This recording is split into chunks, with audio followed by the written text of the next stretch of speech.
La diferenciación por castas fue implantada por la Ilustración en el siglo XVIII, obviando la política llevada por España hasta el momento. Una legislación a la que tenían acceso tan solo repasando la recopilación de leyes de Indias que habían editado 6 años antes que el juez de Querétaro, citado anteriormente, expresase su contrariedad por la multiplicidad de castas. Una legislación que había dejado un legado vivo que el señor de la Vía podría constatar revisando los libros oficiales existentes hasta ese momento, acudiendo a los registros eclesiásticos a comprobar los libros de bautismo, de bodas o de defunciones.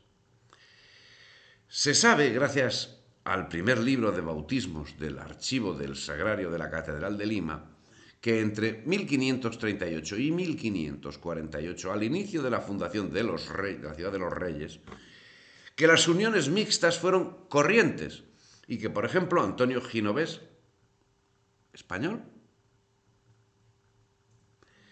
e Isabel Negra fueron padrino y madrina de la niña Francisca, hija de un cristiano y de Inés, india.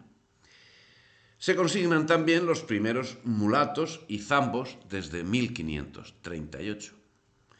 Pero evidentemente estamos en otros tiempos, ahora en aras de la libertad.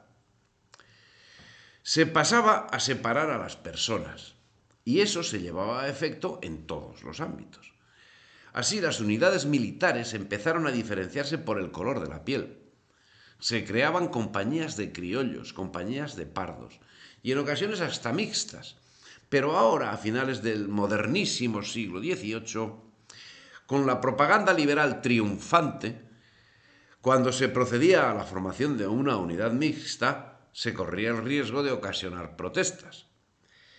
En 1765 la corona proponía que en la Nueva España cada compañía estuviese formada de 2/3 de blancos y de 1/3 de pardos.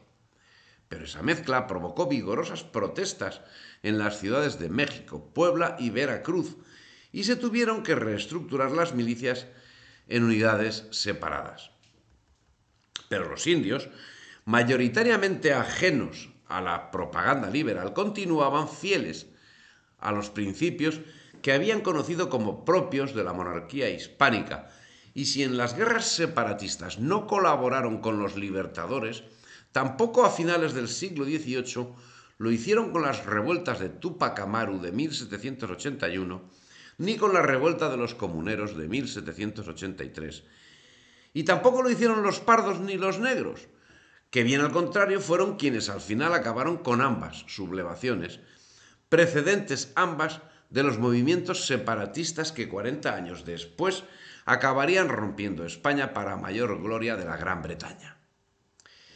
Con esta actuación, los no blancos daban respaldo a quienes siempre habían actuado a su favor, a quienes siempre habían defendido sus derechos y los habían respetado como seres humanos y habían defendido y fomentado el mestizaje.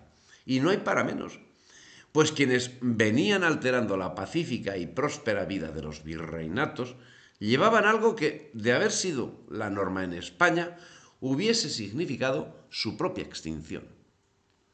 No ya como cultura, o como etnia, o como grupo, sino como ser vivo, ya que hubiesen sido aplicados los mismos principios que se aplicaron por los europeos de allende los Pirineos en sus colonias. Ahí sí eran colonias. Lo dice la Biblia. El indio es un ser inferior, un hijo de Satanás. Claro que, con su actuación, privaron a toda Hispanoamérica de un atractivo reclamo que sí tienen los angloamericanos, las reservas de indios.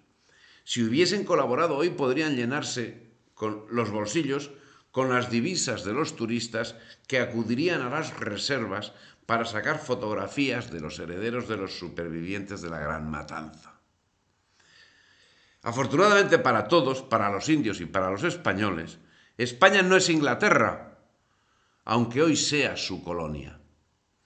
Y para reconocer ese hecho, nadie mejor que un historiador anglo. Nueva Inglaterra fue realmente una Inglaterra nueva, mucho más de lo que Nueva España sería una España nueva. Como ocurrió en el Ulster, las colonias del Nuevo Mundo significaron el establecimiento no solo de personas, sino también de cultivos, lo que significaba labrar la tierra. El problema era de quién era la tierra. Los colonos no podían hacer como si nadie hubiera estado viviendo allí antes de su llegada. En Virginia había de 10 a 20.000 indios algonquinos. Jamestown era el corazón del territorio de Powhatan. Al principio parecía que podría existir una coexistencia pacífica basada en el comercio e incluso en los matrimonios. Se convenció al jefe de Powhatan, Waunsonnacock, para que se arrodillara y recibiera una corona de manos de John Smith, como vasallo de su majestad el rey Jacobo. Pocahontas, la hija del jefe, fue la primera nativa americana que se casó con un inglés, John Rolfe, que había iniciado el cultivo del tabaco, pero muy pocos seguirían su ejemplo. Evidentemente, el espíritu de John Rolfe era ajeno a su comunidad originaria, que entiende mejor las palabras de Lincoln, que afirmaba: no soy partidario, nunca lo he sido, bajo ningún concepto, de la igualdad social y política entre la raza blanca y la raza negra. Existe una diferencia física entre ellas que les impedirá siempre vivir juntas en igualdad social y política. Existe naturalmente una situación de superioridad e inferioridad, y mi opinión es asignar la posición de superioridad a la raza blanca. De la raza india, lógicamente, ya ni hablaba, pues queda implícito otro juicio que adorna ese espíritu, a saber, el mejor indio es el indio muerto. Es digno de reconocimiento el señor Ferguson. No obstante, sigue sin entender el meollo del asunto. Sí, es Nueva España, porque España no es una raza, sino un mestizaje de razas. Y lo que sucedió en el primer cuarto del siglo XIX no fue un logro de independencia de los hoy países americanos, sino la ruptura material de España y la sumisión a esclavitud de cada una de sus partes, tanto la parte europea como la parte americana y la parte del Pacífico, que hoy perviven como colonias, aunque en sus estatus jurídicos se titulen libres. Evidentemente, cuando España era España, no podían ejercerse las acciones que en otros lugares confinaron a los indios a zoológicos. España tuvo la inmensa suerte de encontrarse con un continente virgen. Y América tuvo la inmensa suerte de ser conquistada por España, humanista y cristiana. Del mismo modo que 15 siglos antes, España tuvo la inmensa suerte de ser conquistada por Roma. Justo eso fue lo que pudo dar lugar a la legislación de Indias, y su consiguiente aplicación posibilitó que hoy, en el siglo XXI, y en lo que en su día fue Imperio Español, podamos contemplar una geografía humana que ni por asomo puede ser encontrada en el mundo anglosajón. Abona esta afirmación los estudios de personas anglosajones como James Brice, quien afirma que en la América española no hay, pues, problema de razas. Lo cual es un bien y es un mal.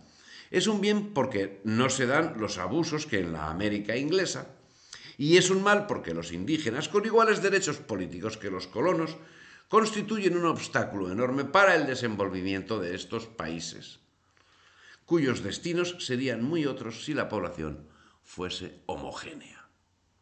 Evidentemente, la consecuencia señalada tampoco es asumible, porque Inglaterra, a través de sus expediciones geográficas del siglo XVIII, supo que el nivel de vida, de salubridad, de cultura, de seguridad y de felicidad general era superior al que se vivía en la misma Inglaterra. Y así lo remarca Humboldt, cuya realidad queda reflejada en la literatura de la época.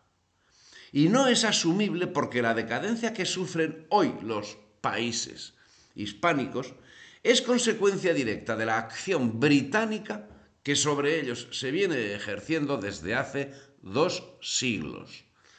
Sin embargo, en el mundo hispánico no hay más que ver cómo hay indígenas que hubiesen preferido haber sido masacrados por los británicos antes que conquistados por los españoles. También eso es cualidad propia del mundo hispánico. Si te ha gustado el vídeo, dale me gusta, suscríbete al canal y difunde.